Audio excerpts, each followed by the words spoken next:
Yo, what's going on, everybody? In today's video, we're going to be going over the best settings that you should be using for Modern Warfare 3 Season 1 and Warzone. We're going to go over all types of settings, best controller settings, graphic settings, audio settings, interface settings, and even some secret settings that you probably didn't know about that I've been using since Modern Warfare 2. Now, I will have timestamps down below if you guys want to skip to a specific part of the video, like if you only need controller settings or only need like interface settings or graphic settings, you guys can skip to that there down below. Before we get further into the video, if you guys do find this helpful in any way, shape, or form, make sure you guys leave a like and subscribe to the channel. I try to post informative videos, especially class setup videos for Modern Warfare 3, and I will post updated settings videos when we get updated settings, you know, for Season 2, Season 3, and just like other updates and things like that. Anyways, without further ado, let's go ahead and get into this video and go over the best settings you should be using for Modern Warfare 3 Season 1. Now, starting with the controller settings, I will show you guys the controller that I'm currently using. This is the Scuff Envision Pro. It's actually pretty brand new to the Scuff line of controllers, but it's really nice because I think it's like probably less than like $200, maybe a little more plus tax. But yeah, really solid controller. I do have one thumbstick here on this side, the right thumbstick for just better aiming precision. What's nice about this controller is it does have back buttons, of course, digital triggers that you can also turn off if you guys are playing like racing games or whatever. On the front, there is digital buttons here, and then also here is buttons you can map mainly for content creators that you can like mute your game or mute yourself in Discord. Really nice feature to have. You also do have side buttons here on this side and this side here that you can map to like pinging. It's what I use this one here for. That's on this side. Yeah, really solid controller. If you guys are looking for one, you guys can pick one up. I don't have a code or anything, not sponsored. I just like the controller. Okay, so now getting into the actual controller settings here, and this is what I've just been using on controller for a very long time. So obviously, aiming input device is controller. The button layout, I do use tactical. It's just what I've been using on COD for a very long time. The right stick I just use to change stance, slide, and dive. And then for the melee, I use B, or I think it's circle on PlayStation if I remember. But yeah, everything else I think I've kept the exact same. Bumper ping, I turn that off. And then flip, LB, and RB, I don't honestly turn that on. I know a lot of people do. And if you have like maybe like a controller that doesn't have trigger stops, it might be worth honestly putting this on. Stick layout, obviously default. Controller vibration, turn that off. If you're still using controller vibration, I'm telling you, it is throwing your game off. Stick layout, obviously default. Controller vibration, if you can, please turn that off. Honestly, it's messing with your games if you have this turned on. It's messing with your gunfights. Really not worth having this turned on. Maybe it was cool back on like Black Ops 2 to get that like real like feeling of like Call of Duty and stuff, but I'm telling you, it's just not worth it. Just turn it off, man. So now going into dead zone inputs, a lot of these are really just based off of your controller. Like if your controller has a lot of stick drift, you might have to crank these up to like 10 or 15.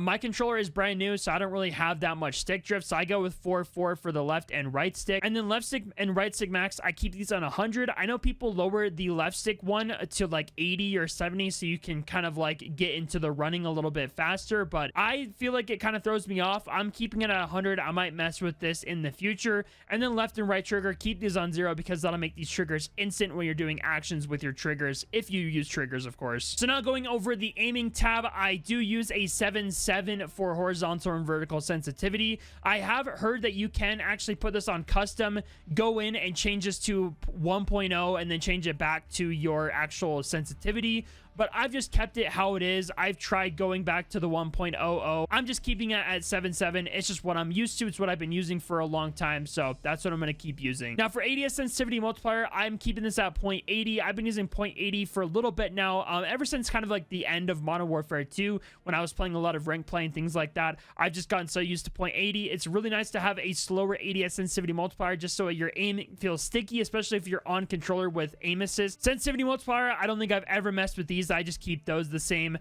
Vertical aim access, I've just kept those on standard. Tactical stance sensitivity multiplier, I've just kept that the same. I don't really go into tac stance that much, except if I'm doing like camo challenges. Aim response curve type, this is one I have changed. I think it's on standard by default. I set mine to dynamic.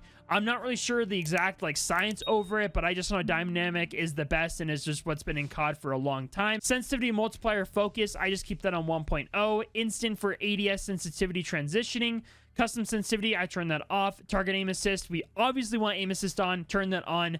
Aim assist type, this is where people go with either default or Black Ops. I haven't used Black Ops in a long time. I've just always kept it default just because it's just the default aim assist that I'm used to. Motion sensor behavior, dude, if you're using this, man, I don't know. Unless you got something going on, I just turn this off. Now for gameplay here, this is where a lot of the settings you'll probably want to change here, especially the first one here, automatic tactical sprint. I've been seeing people saying to turn this off, but dude, honestly, tac sprint, being able to run super fast and get into it without having to wear down your left stick by pressing it down all the time, go with automatic tac sprint, just so you can save yourself a left stick or two. So tactical sprint behavior, this is one that I changed so much and I really don't notice a difference. Like I was playing earlier trying to make sure I have all my settings perfect. I was trying out double tap, single tap sprint, single tap run. They all felt the exact same.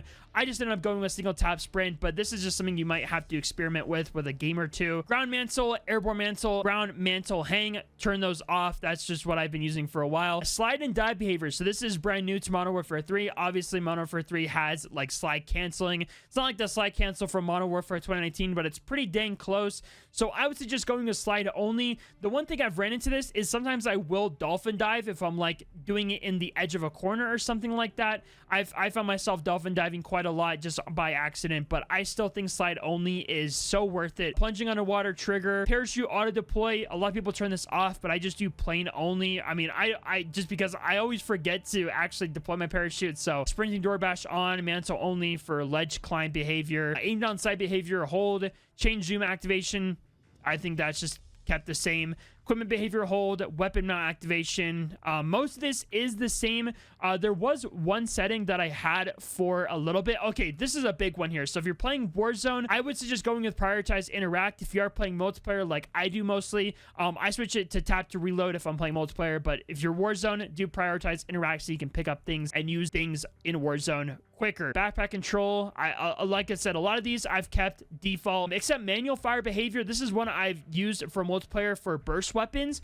You can put this on hold, and if you use a burst weapon and press the fire button and hold it down, it keeps doing the burst. But this actually messes with pistols, so I switched this back to press. Now going into the graphic settings here. Now a lot of these first ones here, I would first go with full screen exclusive if you don't tab out that often to like open up like web pages, but I tab out quite a lot. I've just been going with borderless for so long. I know it adds on input delay, but dude, honestly, I don't care. Borderless is nice so I can tab out easier. I do have a 4080, and then everything else here, my brightness, if you guys want that, I just have it to 53. And then yeah, brightness, we just went over that. HDR, I have that turned off. Going over quality, this is a big tab here. I'm pretty boring when it comes to quality. I don't play on like any sort of high settings or anything like that. Obviously all this here is kept at 100, of course, for the render resolution. Fidelity CAS here, this is actually a setting you can turn on for console as well. It makes things a lot sharper and a lot easier to see at longer distances, so keep this at either between 80 or 100. Ray tracing or whatever this crap is, just don't even turn that on unless you're playing like the campaign or something, but just turn it off. VRAM scale 90 off. And then this is one with 40 series cards. I've heard this does add on input delay. I didn't really notice a difference. I just noticed if I turn this off, I lose like 30 or 40 frames. So I'm keeping this on. And then everything else here is basically set to low. Again, I'm pretty boring. You could turn on low for texture res if you want textures to be a little more popped out in your face. But yeah, I do very low, low, off, low, very low, on. I'll just honestly scroll through this slowly, just so you guys can copy this down here. Shadow quality is on very low. And then tessellation's on off. Again, a lot of these are all on off or low. Again, I just want a lot of FPS. That's just how I have been on COD for so long. All right, so now going over the view tab here. So this is my field of view. I plan 108. I'd recommend playing on between 105 and 110 if you're playing multiplayer, or even lower, like to 100 if you even want to. If you're playing Warzone, I'd recommend going with 115 to 120. If you're playing keyboard and mouse, really, you can just play on whatever FOV you want to, just because you don't have like aim assist or whatever. I just feel like aim assist is a lot more sticky, responsive, playing on a lower FOV, so that's what I go with. ADS field of view is affected. Independent is where you aim in. A lot of things are closer to you, and it really just doesn't go off of your FOV, so I plan affected. It makes your gun have less visual recoil. Weapon field of view is set to wide. This is really just visual personal preference. Wider just makes your gun feel smaller on screen. Third person field of view is at 90. Vehicle field of view is on wide. World and weapon motion blur, if you guys have these turned on, please turn them off. You can turn them off on console as well. Film grain set to 0. First and third person camera movements, set these both to at least 50%. Everything else is just kind of personal preference here. Inverted flashbang, I keep this on off. I know a lot of people use on, so it's just a black screen instead. I've tried it and it really throws me off. I'm just so used to getting just flashbanged. I don't really care, honestly. So now getting into the audio settings here. So for audio mix, I do use headphone bass boost. I actually have heard that you get better footstep audio with PC speaker on Warzone. I actually just barely saw a video on that. Not sure how true that is, but I've just been going bass boost on the last few Call of Duties. It's just what I'm used to. And then, yeah, everything else is kind of my default system audio stuff. But yeah, here's the master volume settings here.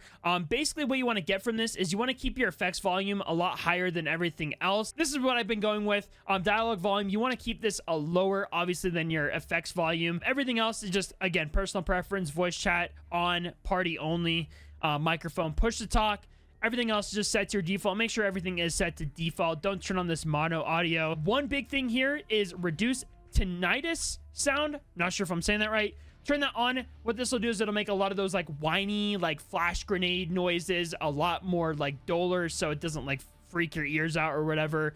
And then everything else is just kind of personal preference here. If you guys want to copy that down, go back here. That's the volumes there if you guys want to write those down also. But again, it's just kind of personal preference. Just make sure your effects volume is higher than everything else. All right, so now going over the final settings here, which is the interface tab here. This is actually one of my favorite tabs because it goes over a lot of things that I really am knowledgeable about because I've been using a lot of these settings for a while here, especially color customization. So this is all my colors here. I have turned up some of these colors. I think the team one is a little bit higher blue, just so it's easier to see people. The big one you want to take away from this is the enemy color. So you can actually set this color to whatever you want to. If you want it on like a bright green or like a pink or something, but I just put it on red. That's just what I've been used to for Call of Duty for so long, just keeping it the red dot. But the one thing I do is I turn up the saturation and the brightness. Basically what this will do is to make that red pop instead of it being like a lighter red, kind of like something like that, for example, where it's a little bit lighter. But if you crank these both up, that red dot will be a lot more visible. Trust me, do this if you have on the red as the enemy. And then everything else here, this is a big one here, especially for console players. Color filter, set this to filter 2. It basically makes a lot of the normal colors just kind of pop more. And then color filter target, set it to both. And then do world and interface colors. World, set it to either between 80 and 100, and interface really can just be 80 to 100 too.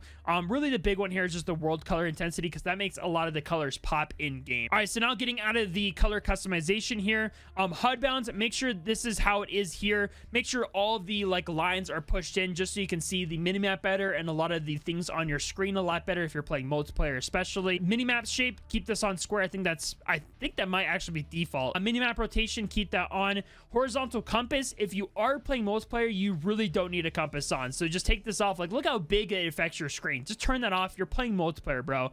Warzone, maybe turn it on, just you can say like north, south, east, west, or whatever. I've even kept it off for Warzone, and I just do a lot of pinging. That's just how I play. Crosshair is static. Now, if you turn this on, I think it makes like the little lines on the crosshair like move with your character. It just looks weird to me.